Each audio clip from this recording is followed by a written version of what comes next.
Morning everyone, कैसे हैं आप सभी। I hope all are very good. तो आज हम करेंगे जीके का question number 55 and question number 56। Himachal से रिलेटेड ये क्वेश्चन है और बहुत ही इंटरेस्टिंग क्वेश्चन है। 55 क्वेश्चन में हम लोग जो वो मिंजर मेले की बात करेंगे और 56 में जो वो सबसे पुराने हाइड्रो इलेक्ट्रिक प्रोजेक्ट की बात करेंगे जो कि हिमाचल प्रदेश में है। और हिमाचल प्रदेश में होते हुए भी ये जो वो पंजाब सरकार के अधीन है, इसकी भी हम बात करेंगे। और कब जो वो ये हिमाचल के अंडर आ जाएगा, इसकी भी हम बात करेंगे। तो चलिए स्टार्ट करते हैं 55 क्वेश्चन से। 55 है, Minjar fair is celebrated in which district of Himachal Pradesh. ये पूछ रहा है कि मिंजर मेला जो है वो किस डिस्ट्रिक्ट में मनाया जाता है। तो आपको पता होगा मिंजर तो ये तो सबको पता है कि चंबा डिस्ट्रिक्ट में मनाया जाता है मिंजर मेला। लेकिन क्यों मनाया जाता है इसके बारे में हम डिस्कस करेंगे। तो इसके लिए जो वो बहुत सारी कथाएं, बहुत सारी कहानियां जो वो प्रचलित है। तो चलिए एक एक करके जो वो मैं आपको सभी कहानियाँ बताता हूँ। देखिए एक कहानी है 10वीं सदी की, ठीक है। 10वीं सदी की कहानी है रावी नदी, ठीक है। आपको पता है रावी नदी जो वो चंबा से होकर के गुजरती है। तो रावी नदी चंबा से होकर के गुजरती है। रावी नदी के दाईं ओर जो वो एक मंदिर था, चंपावती मंदिर। कैसा, कौन सा मंदिर था? चंपावती मंदिर था। वहाँ पे एक संत रहते थे। वहाँ पे कौन रहते थे? एक संत रहते थे। तो वो संत जो वो हर सुबह, ठीक है, एक बीच में जो वो नदी थी, तो नदी को पार करके जो वो दूसरी साइड एक मंदिर था, हरिराय मंदिर, उसकी पूजा करते थे, ठीक है। दूसरी साइड जाके जो वो उसकी पूजा करते थे। फिर क्या हुआ कि लोगों ने और वहाँ के राजा ने, चंबा के राजा ने जो वो संत से गुजारिश की कि सभी लोगों को जो वो पूजा करने का जो वो अवसर मिलना चाहिए, क्योंकि वही जो वो पूजा करते थे। तो उन्होंने बोला सभी को जो वो दूसरी साइड मतलब कि पूजा करने का अवसर मिलना चाहिए, ठीक है। इतना आसान नहीं था नदी पार करना। तो संत ने बोला, संत ने जो वो सबको इकट्ठा किया एक साथ। और वहाँ पे जो वो एक यज्ञ किया गया ब्राह्मणों के द्वारा, जो वो 7 दिन तक यज्ञ चला। और 7 दिन में जो वो उन्होंने एक 7 रंग की रस्सी बनाई। क्या किया उन्होंने? 7 रंग की रस्सी बनाई और उसको नाम दिया था मिंजर का, ठीक है। 7 रंग की रस्सी बनाई और उसको नाम दिया मिंजर का, ठीक है। याद रखिए एक कहानी ये भी प्रचलित है, उसको मिंजर नाम दिया, ठीक है। और भी कहानी मिंजर से रिलेटेड है, उसकी भी हम बात करेंगे। लेकिन उस रस्सी को नाम क्या दिया? मिंजर नाम दिया। और उस रस्सी को जो वो ऐसे आर पार उन्होंने बांध दिया, ठीक है। उसके बाद क्या हुआ, जब जो रावी नदी जो वो अपने उफान पर आई, तो उसके बाद उसने जो वो अपना रास्ता ही बदल लिया, अपना रास्ता बदल लिया था। और वहाँ पे जो वो आर पार जाना फिर आसान हो गया, ठीक है। एक कहानी ये भी है कि क्या हुआ था कि एक राजा थे साहिल वर्मन, ठीक है। चंबा के राजा थे साहिल वर्मन।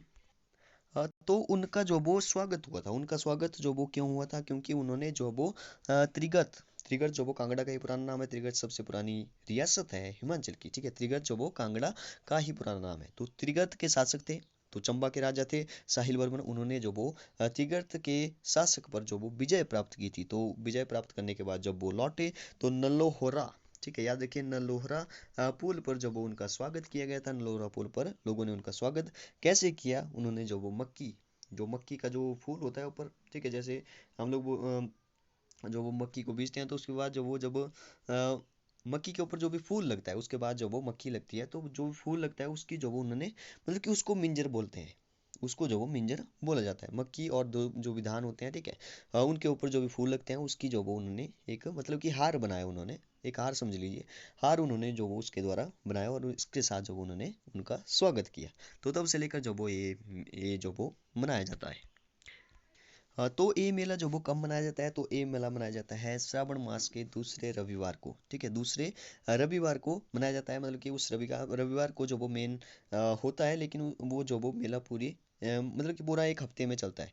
कब होता है? जुलाई के अंत तक, अंत में जो वो ये होता है। कहाँ पे होता है? चौगान में, चंबा में ये होता है। इस दिन क्या होता है? इस दिन जो वो जैसे हमारे मंडी में जो वो शिवरात्रि होती है, तो सांस्कृतिक संध्या जो भी कार्यक्रम होते हैं शाम के टाइम, तो वैसे ही वहाँ पे भी कई सारे सांस्कृतिक कार्यक्रम होते हैं। जैसे कि लोग जो वो नाचते हैं, अपने अपने लोकगीत करते हैं, कई सारी स्थानीय पोशाकें पहनते हैं, ठीक है। कई सारे हिमाचल से, कई सारे जिलों से जो वो कई सारे लोग जो वो वहाँ पे आते हैं, अपने अपने कार्यक्रम करते हैं, अपने अपने जगह के जो भी उनके प्रसिद्ध जो भी नृत्य है या जो भी स्थानीय पोशाकें हैं, उनको पहन के जो वो वहाँ पे लोकगीत करते हैं। जैसे चंबा का एक लोकगीत जो वो बहुत ही प्रसिद्ध है, कुंजरी मल्हार, ठीक है। तो वो भी वहाँ पे किया जाता है।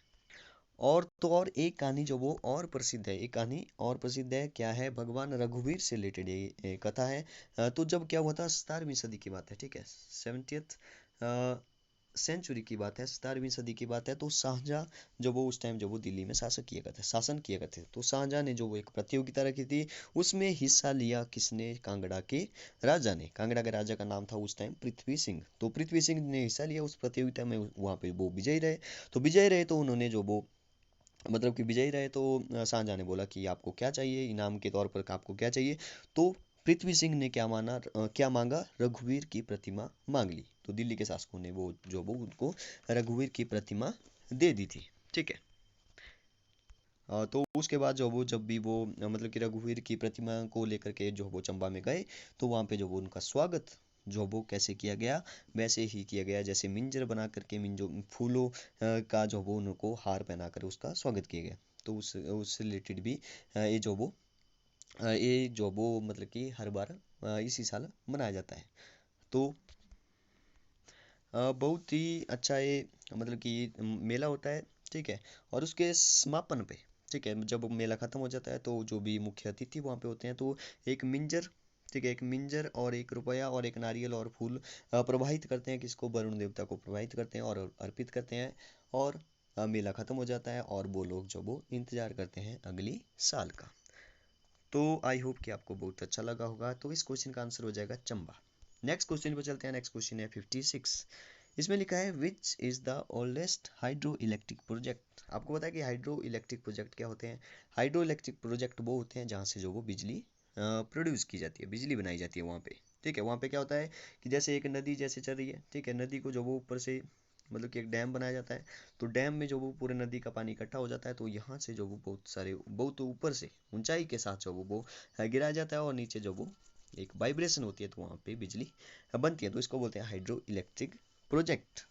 तो सबसे पुराना जो वो कहाँ पे है? सबसे पुराना है मंडी डिस्ट्रिक्ट में। हमारी मंडी डिस्ट्रिक्ट में किस जिले में है? सॉरी, जिला तो मंडी है, लेकिन कहाँ पे है? तो ये है जोगिंदर नगर में, सानन जल विद्युत परियोजना या सानन हाइड्रो इलेक्ट्रिक प्रोजेक्ट।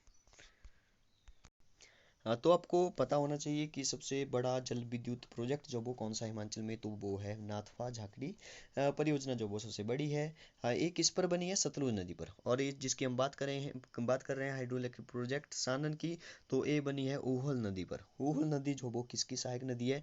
मतलब कि जैसे ऊहल नदी ये है, ठीक है, तो ये आगे जा करके किस में मिल जाएगी? ब्यास नदी में मिल जाएगी। तो इस नदी पर ये जो ऊहल नदी है, यहाँ पे जो वो ये बना हुआ है। आपको जो वो क्वेश्चन पूछा जा सकता है कि ऊहल नदी जो वो ऊहल, ठीक है, मैं यहाँ पे लिख लेता हूँ ऊहल।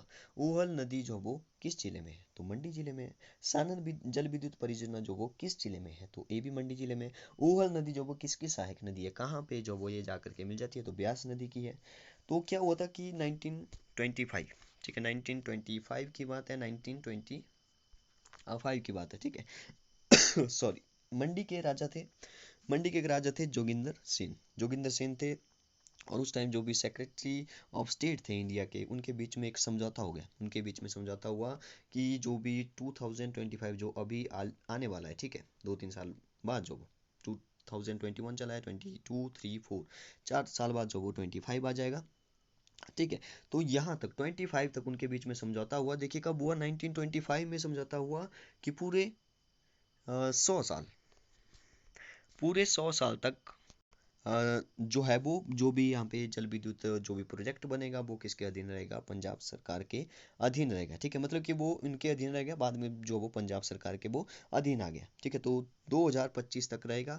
फिर जब वो हिमाचल के मतलब कि हिमाचल के अधीन होगा वो। ठीक है।